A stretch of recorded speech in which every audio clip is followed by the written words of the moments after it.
Vamos ahora a acercarnos a otro punto de Andalucía, nos vamos a acercar a Málaga y es donde nos espera nuestro siguiente invitado. Verán, la criminología nos quedaba muy claro la semana pasada en este programa. Estudia el delito, sus causas, cómo prevenirlo, estudia también al delincuente y cómo ayudar a las víctimas. Bueno, pues todos esos conocimientos queremos aplicarlos en este caso al caso de la desaparición y el asesinato, la muerte de Gabriel. Pedro Campoy es criminólogo y, como les digo, nos espera ahí en Málaga. Pedro, buenas tardes y gracias por estar. Y insistimos en un día difícil con nosotros aquí en Canal Sur Televisión. Hola, buenas tardes, Mabel. Gracias a vosotros por la invitación y bueno, lo primero que quería transmitir es, pues bueno, desde el colectivo de criminólogos andaluces, pues todo el cariño y toda la cercanía posible a la familia de Gabriel y bueno, es como tú bien dices, momentos bastante difíciles para la familia y para la sociedad. Está claro que estamos todos pues bastante impactados, bastante sobrecogidos por las emociones que estamos viviendo en las últimas horas. De todo ello, y lo hemos comentado en repetidas ocasiones a lo largo de la mañana, tú te quedas también con esa lección que nos ha dado la madre de Gabriel, que no cunda la rabia, que nos quedemos con todo lo bonito, con todo lo bueno que nos ha transmitido el pequeño Gabriel. Bueno, a ver, creo que no digo nada nuevo si digo que la madre del pequeño, bueno, nos ha dado una lección de vida a todos, pero también entronca mucho con la fase en la que nos encontramos ahora mismo. Es decir, ahora mismo no tiene sentido la manifestación de rabia, tiene todo el sentido del mundo las manifestaciones contrarias, las de cariño, no solo hacia la familia, sino hacia todos los allegados, y de alguna manera sumar el odio. Al fin y al cabo viene a restar y no es lo que creo, mi modesta opinión es que no es lo que necesita la familia en estos momentos. Y bueno, o sea, de alguna manera es el aprendizaje que no solo como colectivo profesional en estos momentos, sino como sociedad deberíamos ser capaces de interiorizar. Y es importante también en un momento así, Pedro, apelar a vosotros para recordar que este es un caso terrible, todos los ingredientes de terrible los tiene, pero afortunadamente no es algo ni muchísimo menos que ocurra todos los días, y en esto, en un momento sí, hay que hacer hincapié. Sí, desde luego. A ver, veníamos antes comentando, de camino aquí, veníamos comentando que evidentemente es un caso terrible. Y estos casos, cuando suceden, pues nos sacude a todo el mundo por dentro y de alguna manera genera un desasosiego pues tremendo, ¿no? Pero como tú señalas, es decir, afortunadamente para la sociedad estos casos son los menos. Es decir, casos de desapariciones hay muchos en España a lo largo del año, pero de esta naturaleza y con estas consecuencias son muy pocos. De hecho, ayer, haciendo un repaso de todos los casos que han acaecido en los últimos 15 años de esta naturaleza, pues no llegamos a la decena. Es decir, habíamos identificado unos 9 casos de estas características. Pero sí es cierto que cuando suceden, pues tienden a sobredimensionarse, porque es evidente que ante este tipo de víctimas, ante este tipo de situaciones, pues nos sentimos sobrecogidos. Y eso es entendible. Pero de ahí a transmitir una sensación de absoluta inseguridad con respecto a lo que nos envuelve, a nuestras familias y demás, hay un trecho, y debemos trabajar por precisamente fomentar lo contrario, fomentar que somos un país seguro, y que el reto para nosotros como criminólogos, pero también para otros colectivos profesionales, es prevenir que estos pocos casos que sucedan finalmente sucedan. Pero como digo, ese es un trabajo que debemos hacer en positivo, que debe estar ahí, que con el tiempo se irán afinando los mecanismos para prevenir este tipo de situaciones, pero sin perder de vista que somos uno de los países más seguros del mundo, somos uno de los países más seguros de Europa, y eso, a esta situación nos ha llevado precisamente el apoyo social que tenemos, la protección de familias, vecinos que recibimos en nuestro día a día, etcétera. Y este punto de análisis, que desde la criminología sabemos que es algo que nos protege, no solo de ser delincuentes, sino también de ser víctimas, creo que no debe soslayarse, y que de alguna manera debe quedar patente que así es, y que así debemos seguir trabajando como ciudadanos, como profesionales y todos los actores implicados en la prevención de la delincuencia. Y esa es una palabra clave. Tú lo decías, hay que mejorar, hay que seguir trabajando en la manera de prevenir un caso de estas características. Y la pregunta es de muy difícil respuesta, Pedro, pero ¿cómo se puede prevenir ahora mismo? Bueno, ahora mismo ya no. Ahora mismo, por desgracia, en el caso de Gabriel, pues poco vamos a poder prevenir este caso. Pero sí que es cierto que tampoco debemos olvidar que existen maneras de trabajar a futuro. Es decir, con los pocos datos que sabemos sobre este caso, ¿no? Y desde aquí quería aprovechar para felicitar al trabajo de la Guardia Civil y del juzgado, que están siendo muy herméticos y creo que es lo que mejor le va a funcionar a la familia y lo que necesitamos como sociedad, y por eso mi enhorabuena. Pues de alguna manera también tenemos que plantearnos retos a futuro, es decir, si finalmente se enjuicia a las personas responsables, si finalmente se abre juicio oral, deberemos realizar un pronóstico, no solo en términos de valoración de reincidencia futura, no solo en ese sentido, que ya llegaría, sino que también de cara a la orientación de las medidas a imponer. Porque parece que hay un debate cerrado sobre si necesita un tipo de pena dura o un tipo de pena menos dura. No, el catálogo de la normativa penal es amplio y desde la criminología lo que debemos hacer es realizar un asesoramiento lo más completo al juez para que tenga elementos suficientes de juicio con respecto a los factores de riesgo que concurran en la persona que finalmente se sienta en el banquillo de los acusados, para orientar la medida y sobre todo para orientar las áreas de intervención preferente que va a haber en el medio penitenciario, es decir, qué áreas van a tener que ser trabajadas para que esta persona, si en el futuro saliera en libertad, pues no vuelva a reincidir. Es decir, son varios aspectos de la valoración del riesgo que como criminólogos nos compete, que creemos de relevancia, es decir, tanto en fase presentencial como en fase de ejecución de la medida que finalmente se imponga, como después en un régimen de puesta en libertad definitiva si procediera, etcétera, ¿no? Eso son varias las competencias que a nivel de riesgo debemos asumir como colectivo profesional, y yo creo que ahí está el interés en la prevención a futuro, más allá de que por desgracia en este caso pues no hayamos podido detectar este perfil de víctima y este perfil de agresor. Las leyes, su endurecimiento, por tanto, Pedro, ¿tú crees que pueden contribuir a prevenir este tipo de sucesos terroríficos? Pues mira, fíjate, en la mesa que teníais de debate anteriormente, sí, ya se ha puesto de relieve. Es decir, tampoco voy a decir nada nuevo, pero sí que creo que el mensaje es importante desde la evidencia empírica que poseemos en criminología. Es decir, la prisión permanente revisable, que supone un endurecimiento de nuestro Código Penal, no ha evitado este caso. Es decir, la disuasión de la norma penal funciona solo en con determinadas circunstancias, ¿no? Y generalmente funciona para las personas que ya estamos adaptadas.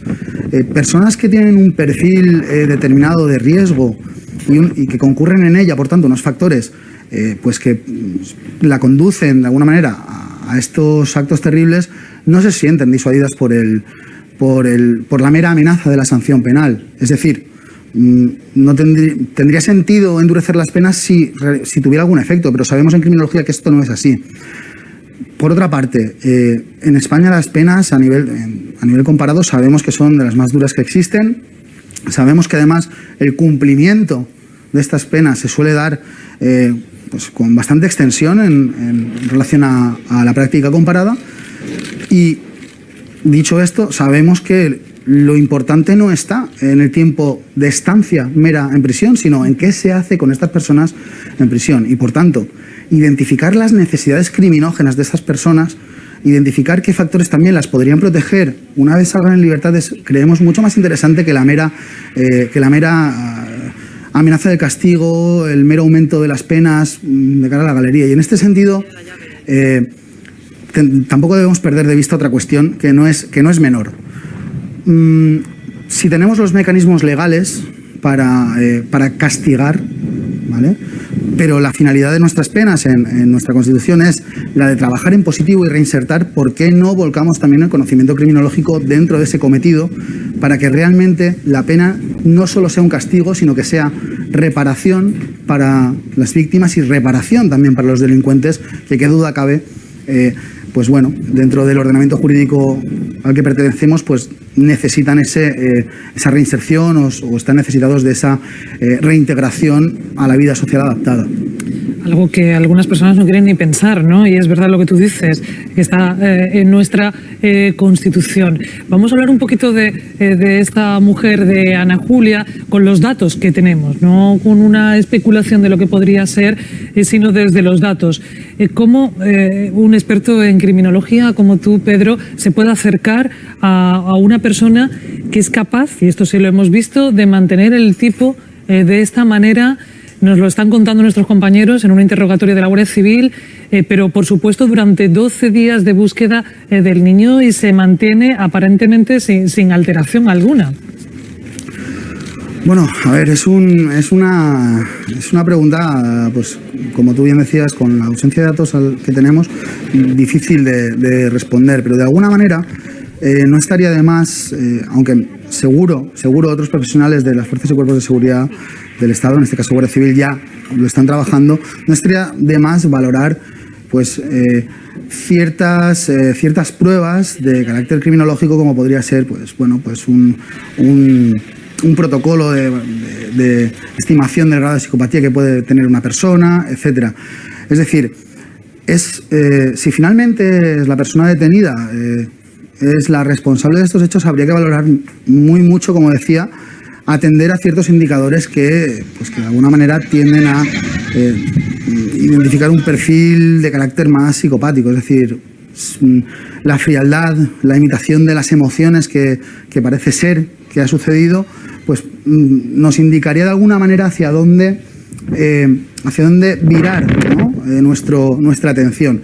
Pero como digo, es muy complicado en estos momentos poder afirmar que estas cuestiones estén presentes sin saber nada absolutamente. Es decir, sabemos un 0,5% seguramente de la información que están manejando las fuerzas y cuerpos de seguridad y el mismo juzgado. Con lo cual, permíteme si no te doy una respuesta más concreta, pero más allá de la mera intuición es muy difícil que podamos aventurar un perfil o un posible trabajo con esta persona de cara al futuro. Lo entendemos perfectamente, Pedro. Me imagino que desde el punto de vista de la investigación, por supuesto, es importante también el trazar un perfil de esta persona, analizar también su pasado. Ahora se está hablando de que se va a revisar pues es la muerte de una hija de Ana Julia hace ya muchos años, en el año 96, un caso que se cerró como una muerte accidental, pero que en estos momentos se va a revisar. Me imagino que esa revisión y ese estudio del pasado de esta persona es fundamental. Sí, evidentemente. A ver, nosotros cuando pasamos a la fase de generar un informe criminológico, no solo estudiamos todos los indicadores de los protocolos que utilizamos o de los instrumentos que utilizan otros profesionales. También entrevistamos a la persona en cuestión, entrevistamos al núcleo familiar si es posible. Intentamos rehacer también una historia de vida dentro de la misma metodología de análisis, ¿no? Entonces, de alguna manera, intentamos recoger toda la trayectoria de vida de esa persona para componer pues, cuáles son los riesgos, pero también cuáles son los mecanismos de enganche social que tuviera, que concurren en esta persona, ¿no?